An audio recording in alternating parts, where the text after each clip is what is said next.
Hotline. Hey, good morning, everybody. This is Cale Casey, Information Officer, back with you here at the Ladasa Fire Camp. So our camp crews right now for the McKinley Fire are camping right here at the Ladasa camp.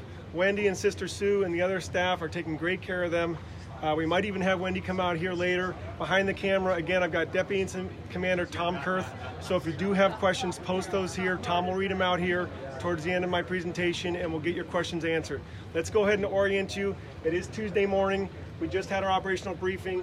We had a night shift. So remember, the fire, base of the fire is 1 mile north of the Susitna River right here. So this is milepost 84, but your geographic landmark is the river where it crosses the parks. So there is the base of the fire. It has been creeping on the ground. You do have the Pioneer Peak hotshots engaged fully in this area with the mission of halting the southern spread in this direction. Now to help them, the incident meteorologist Julia Rutherford reported this morning for the next 3 days, we're gonna have light winds. It'll be light out of the north, and then it'll switch and be light from the south. So that's the next 3 days. That's really, really good news for us as we get more crews in here to start going more and more direct along the fire's edge.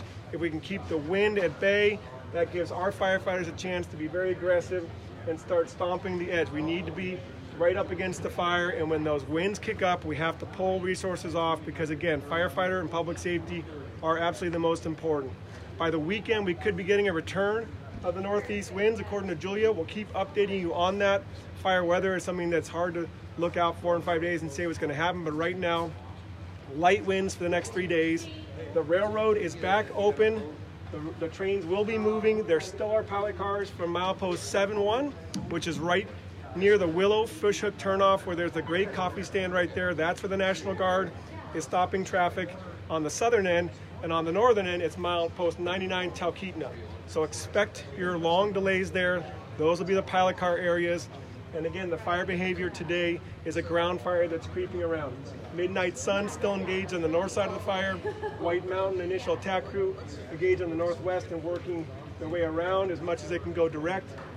What the firefighters are reporting is that the duff and the tundra is very, very dry, and we know that regionally because when you put a lot of water in to mop up, it takes forever for it to soak all the way in there. Dan Giovanni from the state has been on initial attack here. He told me this morning before the briefing, he spent an hour or so on one little area just mopping and mopping and mopping, and it took a long, long time to get all that duff out. So that's what we're dealing with, a very deep burn. The other thing that happens with a deep burn is that it'll creep through live trees, and within about 12 hours, firefighters are reporting that those trees start silently toppling. So they'll fall over into power lines, they'll fall over the railroad, they'll fall into driveways and access roads. So it's a lot of heads up. We always say keep a head on a swivel. So if you're breaking down basic firefighting, look up, look down, look around. That's because as this tundra can burn and as the trees weaken, they silently fall. It's a big watch out for our fire crews. It's going to be a big watch out for any of the public who are sheltering in place as the fire creeps through. So be very, very, very careful. That's the big watch out for us today.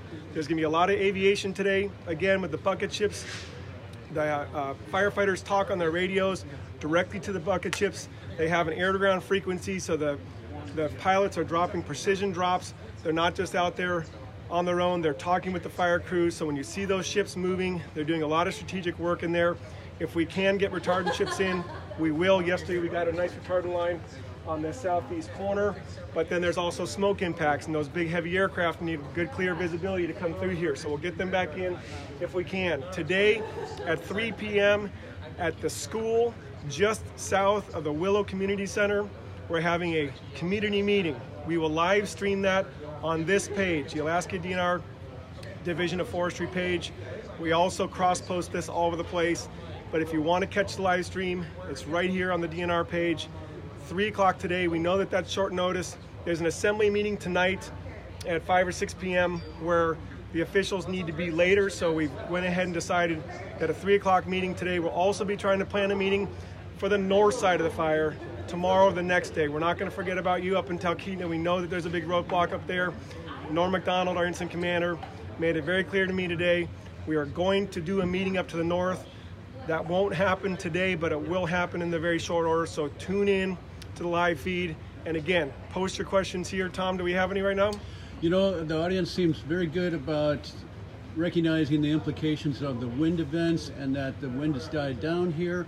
But let's talk about assessment teams that are going to be doing that. Yep, so Incident Commander Deputy Tom Kurth mentioned the assessment teams. Today's the day that the borough brings in their people in with our firefighters, and they go through and they assess which structures were damaged, which were lost, and what's a primary structure and what's a secondary structure.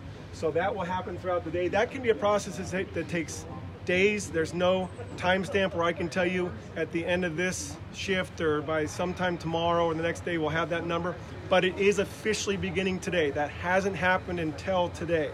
So the teams will be in there. Again, they'll having to be dealing with those trees coming down too, so it could be a very slow process. We did give you numbers for where to call yesterday. The staffing at the one number is 8 a.m. to 8 p.m. and I want to find that for you in my magic book here. The info number from 8 a.m. to 8 p.m. is 907-761-6233. For those of you trying to follow the Deshka Fire, that's being covered by another team, but I will try to do my best here throughout today to get a little update and get a map from them so I can also brief you on that. Right now, that is out by the river near Deshka Landing. It is not impacting structures as ours is, but there is an incident management team and there's an information officer assigned to that fire, so keep an eye out on AK Fire Info for posts about that. But if you want to ask about the Deshka Fire, you can call 907-761-6233. And again, the individual accountability hotline is 907-861-8326. We'll come back at noon with another live feed, and then we'll be streaming the meeting at 3 o'clock today. Tom, any more questions? No, I think we're good there. The question was about the Deshka. You answered that, and then another reminder on the public meeting today. Yep, so public meeting at 3 o'clock. Everything we do, we try to do live stream for you. So if you can't make it in person, if you can't get it out into the checkpoint, because we understand how frustrating it is to be in the traffic for a long time, we will live stream it for you, and we're also posting videos to our YouTube channel as much as I can. When I get footage of the fire, I will also post it there too. Our goal is to be as transparent as possible and serve you, the audience, so let us know what you need. Thank you. Good.